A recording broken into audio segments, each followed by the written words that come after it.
Hi friends, ఒక sister అడిగారు కదా ఫ్రంట్ పార్ట్ డాట్స్ అనేది చూపించని.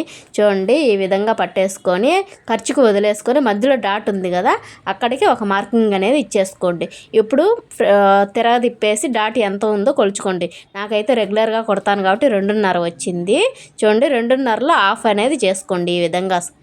ఈ విధంగా చేసేసుకొని మధ్యలో ఒక లైన్ అనేది ఇచ్చేసేయండి. మధ్యలో పట్టేసుకొని ఎంత పొడవు ఉందో ఖర్చుకు వదిలేసుకొని ఈ విధంగా డాట్ పొడవు అనేది మార్కింగ్ ఇచ్చేసుకోండి. చూడండి, షోల్డర్కి ఎదురుగ్గా రావాలండి మనం మధ్యలో డాట్ అనేది. ఈ విధంగా స్కేల్తో అటు హాఫ్ ఇటు హాఫ్ వచ్చేటట్టు చూసుకోవాలి. ఈ విధంగా మనం ఫ్రంట్ పార్ట్ లూజ్ అనేది ఎందుకు వస్తుందంటే, మనం తీసుకోవాల్సిన దానికంటే మనం ఇప్పుడు 2.5 తీసుకున్నాం కదా, 3 ఇంచులు తీసుకుంటే అది ఖచ్చితంగా లూజ్ అనేది వస్తుందండి. మనం ఎంత తీసుకోవాలో అంతే తీసుకోవాలి. ఎక్కువ తీసుకుంటే ఖచ్చితంగా లూజ్ అనేది వస్తుంది. వీడియో నచ్చితే లైక్ చేయండి, సబ్స్క్రైబ్ చేయండి, అలానే షేర్ చేయండి. Bye friends.